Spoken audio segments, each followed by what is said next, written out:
Alright, I'm back. Today's YouTube video is going to be a music video, my music series. I don't want no one to call me sexist because all you see is male rock groups and male single artists. So today's episode, woo! Yeah! It's going to be Rihanna versus Nicki Minaj. Now you might say, why am I doing this type of matchup? Why can't it be Nicki Minaj versus Mariah Carey? Because if I was to do that video, it would take too damn long. Like seriously, it would take too long. Some might say, how come you ain't doing Nicki Minaj versus Remy Ma, and I think we already know who won that diss, but this is a more interesting matchup because they both came at the same time period and they both kind of shared the 2000s to the late 2000s. So that's kind of why I want to do this matchup. And first, it makes perfect sense to do this type of matchup. So let's start off with Rihanna. Now, Rihanna is half black and half Jamaican or French Creole, and she's from Barbados. That's an actual country. There's Jamaica, there's the islands, and then there's a place called Barbados or Barbado with an O at the end of it. And she's mixed with some other nationalities. Now, she got discovered in the late 1990s. Yeah, you might find that hard to believe, but she did get discovered like around 1998, 1999 when she was just singing. And some music producer over there saw her athletic gift and thought that somewhere in the future she'd be a big star. It wasn't until like 2003 or 2004 that she came to the United States in the pursuit of her dream. At that point she was like maybe 16, 17 years old, and Jay-Z saw her and said, when you turn 18 years old, I'm going to sign you to a contract. And by the time we got to 2005, early 2006, when I was still in high school, she got signed to her first contract and did her first studio album. Now, a studio album means you put maybe 5, maybe 7 songs on the album, and the radio just plays the songs, and then your actual album come out. And by the time we got to 2006, my Umbrella came out. That's when I had just got into college. That was like 10 years ago. And she what's the word I'm looking for? She did my Umbrella. And then she made a remix to my Umbrella. That was a good song for her fresh start. And that was like her first album. She had three songs that went from platinum to double platinum overnight. And by the time we got to 2007, she dropped her second album, which there were a shitload of songs on there that got me nodding my head to Rihanna. A minute Rihanna popped up with her second album, I was completely sold on her sound of music. When she did I'm a Rock Star, I played that shit like 10 damn times because I like the sound of the beat. When she was singing the lyrics, police come frisk me for my panties and my bra, riling out, I'm a rock star. I played that shit like 10 damn times. There was Rock Star, there was Shut Up and Get Up and Drive, and in the car. There's Rude Boy, and then there's Disturbia. Now that one is where she kind of went on to the dark side and went golf and go all weird and shit. And again, I played that song too. By the time we got to like 2008, 2009, she had already done like 4 albums. In that short of a span, she did 4 albums. And she was already working on album number 5. She did collaborations with Drake, Lil Wayne. She did songs with Kanye West. And she even did some songs with Nicki Minaj. And, even though there was some controversial between, Jay-Z signing Rihanna at a young age, she eventually would do some songs with Beyonce. She even worked her way to doing songs with Ludacris, Rick Ross, the Boss, and countless, and I mean countless of artists. She did some reggae, some hip-hop, some R&B, did a little bit of some rock, even teamed up with Katy Perry in conjunction, and even did a collaboration with Lady Gaga. So she got a chance to really show that she can do different genres. You know, she popped up at the NBA playoffs, performed for the NBA finals.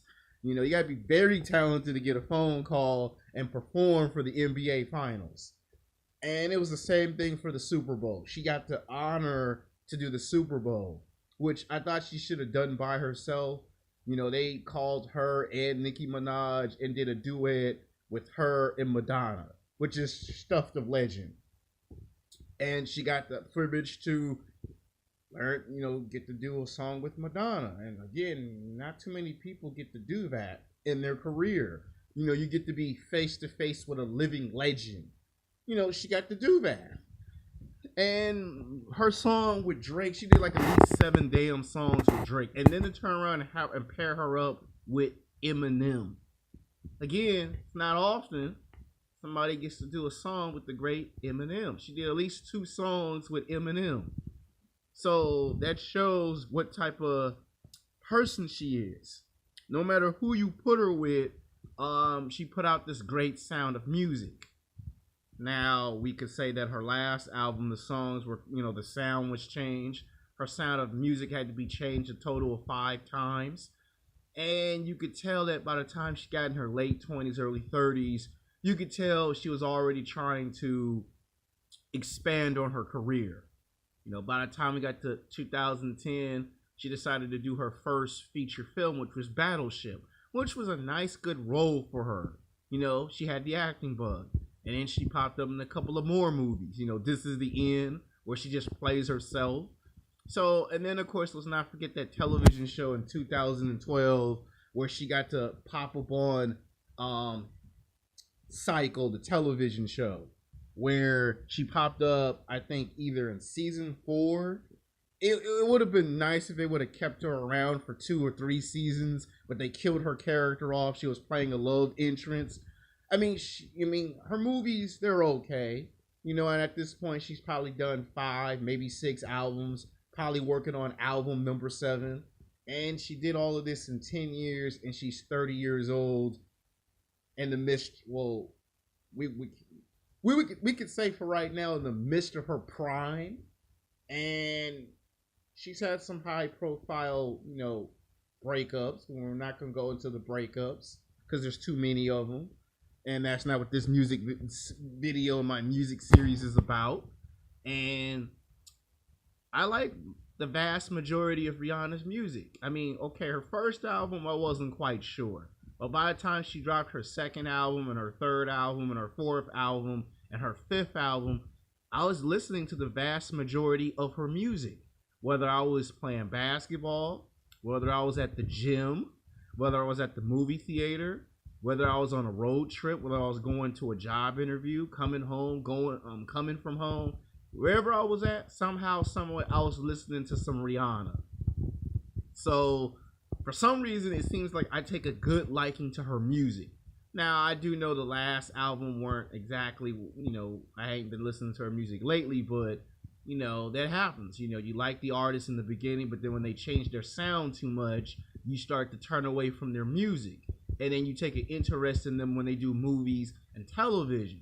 Like when she did her first horror television show, I actually tuned in to watch that whole season just to see her. You know, fuck everybody else. I want to see Rihanna.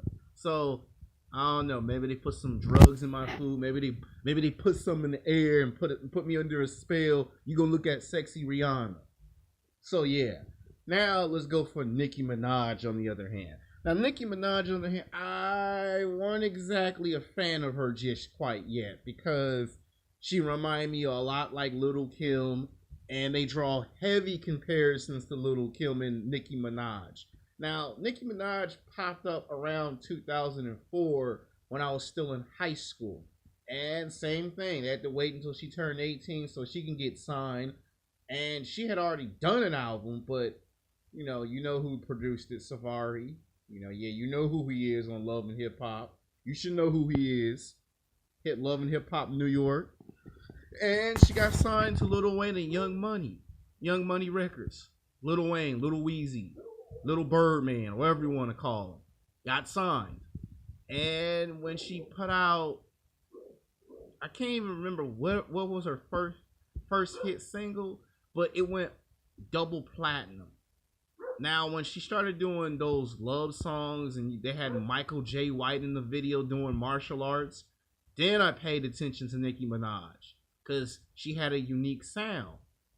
But when she tries to rap, it's like, okay, I can't tolerate you rapping. Like, something about you rapping just bores me to death. And something about when Nicki Minaj does love songs and it's her voice, all right, now I can take you a little bit more serious until you start doing the rapping and shit. Now, it's not until she did Pink Friday and then she took that same title 5 or 6 years later and made Pink Friday again. Now, when she made You a Stupid Hoe, we already know she was dissing the hell out of Lil' Kim. I mean, in fact, she made like at least 3 songs dissing Lil' Kim. So some part of her music career was about her dissing people. I'm gonna diss Mariah Carey. I'm gonna argue with Mariah Carey on American Idol for at least 2 seasons. I'm gonna diss Lil' Kim again because I'm bored. And it's like, can you please go